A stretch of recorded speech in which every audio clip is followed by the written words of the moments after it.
If you're anything like me, then you know that as a chess player, there are certain openings that you just do not like to face. And one of those in particular that is a very popular opening is the Sicilian defense. Very strong opening, but a lot of people do not like to face it. So in this video, I'm going to be showing you how to play against the Sicilian defense. I'm going to be showing you an example game to go along, and it's going to be fun. This game is tells a lot. Here we go. Let's just jump right in. Also, I'm doing some new things like with the channel and stuff, so that's why the logo's different. Actually, it's a little big, so I'm gonna change it. Also, if you guys like the logo here, I'll let you guys see it. If you like the new logo, let me know, and I'm going to be changing stuff on the website. The website's, I might have put the website up now because I had to change all the logos and stuff, which it was a whole thing. Anyway, playing against the Sicilian. Here we go. The first thing when you're playing against the Sicilian defense, and if you don't know, this is the Sicilian right here. Okay, e4 c5. This is like, I mean, you're playing the Sicilian after two moves. That's what it is, and that's how this game goes too. And I'm going to be showing you a variation that is very popular in the Sicilian, which is the Alpin variation. Now, you can go into all the theory about the open Sicilian, and I mean, I am a Sicilian player against e4, so I play the Najdorf, and this stuff. I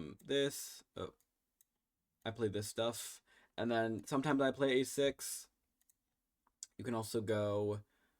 Let's see what the computer likes here. The computer likes e5 in the center, which is fine. We're not talking about the Najdorf today. We're talking about the Alpin. Alpin, and then you go d5. So when I want you to think about this, when you're playing against someone who plays the Sicilian, and they play like this, they play c5 and then they play d5.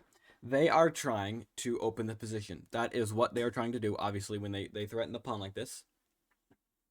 So I just want you guys, it's fine if you want to open the position, just be aware that that is what your opponent wants, okay?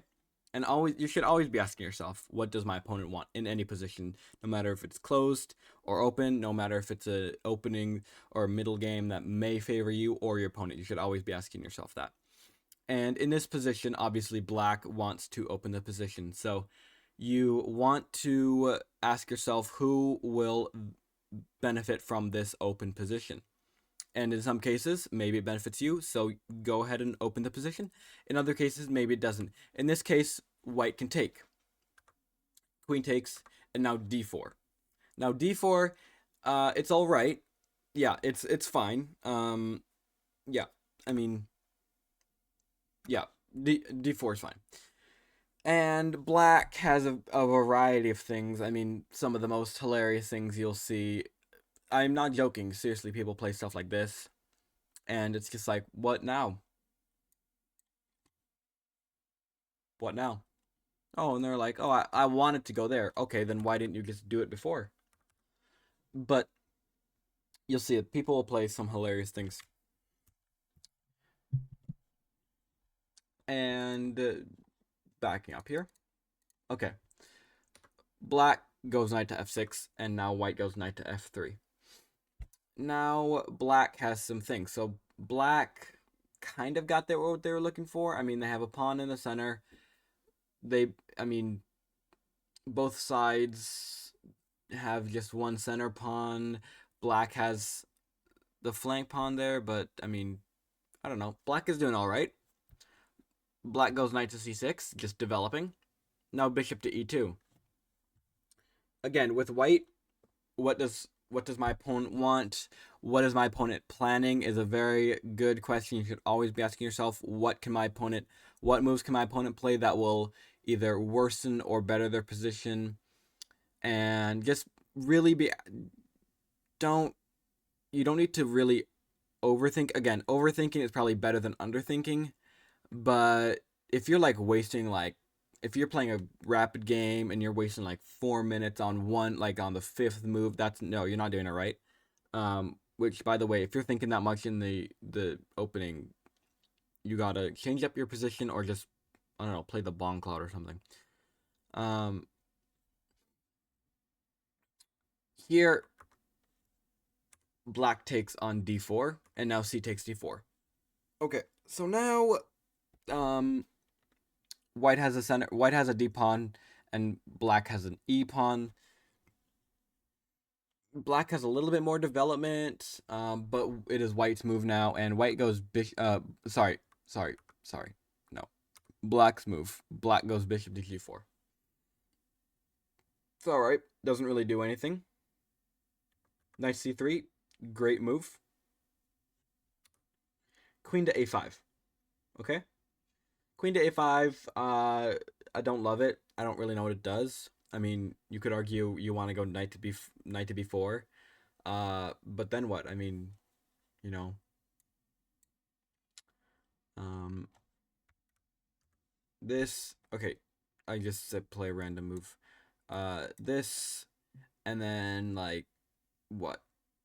Like what do you do now? You just go here, and then you just go back. Like what do you do? Also, the bishop is hanging, so obviously you'd want to not lose that. Queen to a5. So it's like okay, white castle's fine, totally fine. Yeah, totally great.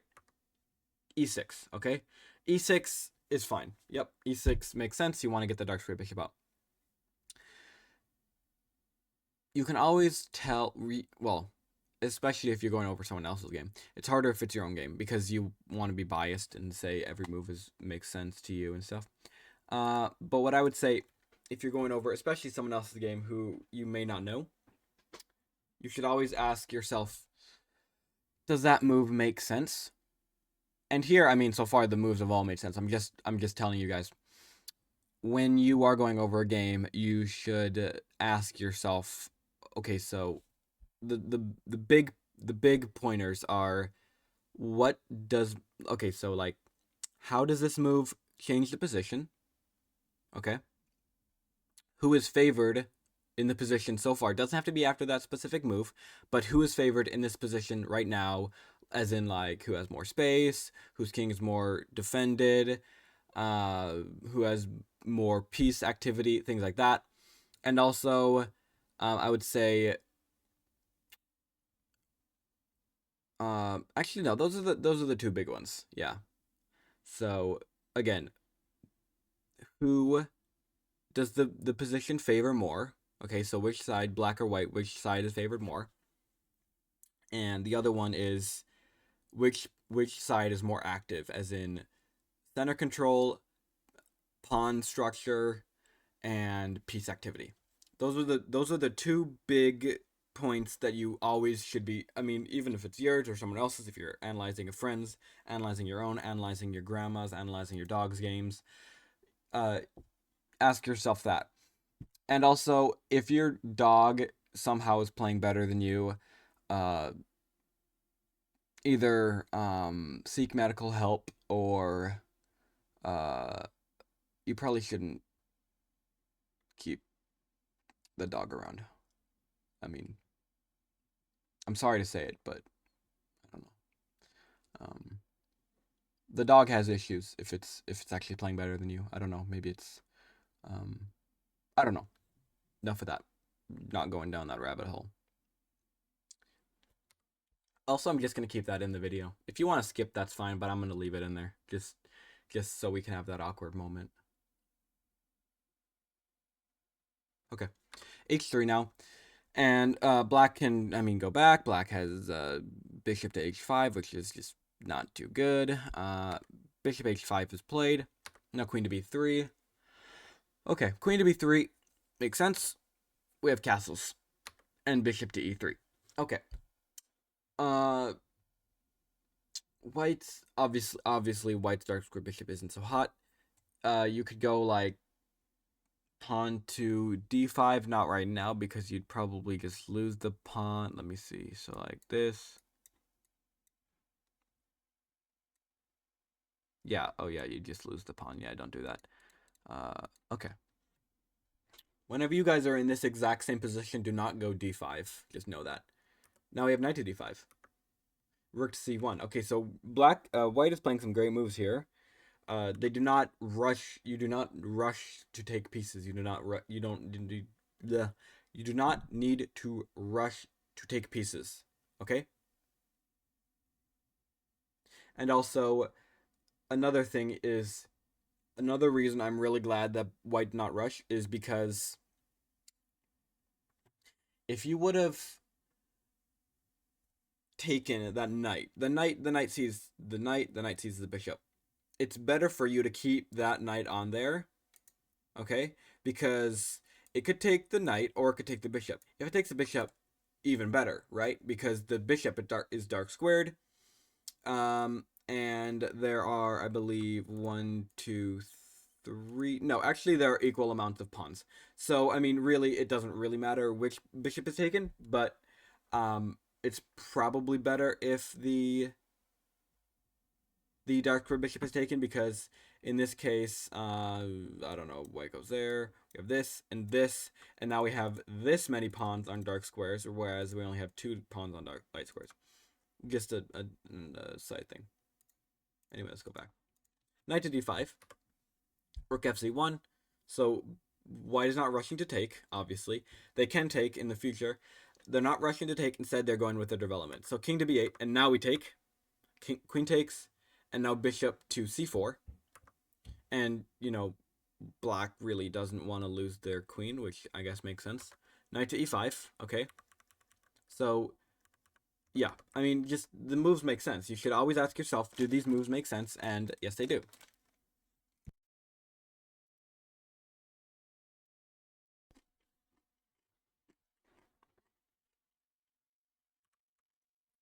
Knight to e5. Knight takes, pawn takes. Bishop e7, bishop to b5. Queen to d5. And now we are threatening mate. I think that's mate. One of the only ways to stop. Well, the only, maybe. No. You go... No, you probably can't go there because we have... You could probably sack. Oh, no. No, you can't sack. Well... I don't know. There's some weird thing. Anyway. Probably one of the only ways to prolong it. b6, bishop to c6 now. And we have this very nice bishop sack. Black doesn't take. Sorry. Bishop takes d7. A takes b6. Queen to a6. Again, remember, obviously white is winning here, but just no matter if it's negative 12 or plus 12, or if it's zeros, you should always be having that mental evaluation bar in your head. You know, you don't have one in the real game, obviously, but you should just think of the most important criteria of any position at any given time, which is, I believe, see if I can remember it. It's king safety, piece activity, pawn structure, and I think that's it. I don't know. I might be missing one. If I am, you know what it is. But those are the 3 that I can think of, which are the most important. I think king safety might even be the most important, but king safety, pawn structure, piece activity are the most important ones that I can think of. Here in this position, bishop to c6 is played, queen to c7, which blunders mate. So this move is actually 25 moves long, so very short, but we got through it in 14 minutes because we were talking about some other things. I hope the video was useful. Hope you learned some things to play against the Sicilian defense. If you want more deeper dives into playing against certain openings, let me know in the comments down below. Thank you all for watching. You can subscribe here. Click on this video. Make sure to check out the website, and we'll have some good products coming up soon. With that being said, may your mates be merry on the chessboard, and I'll see you all in the next video.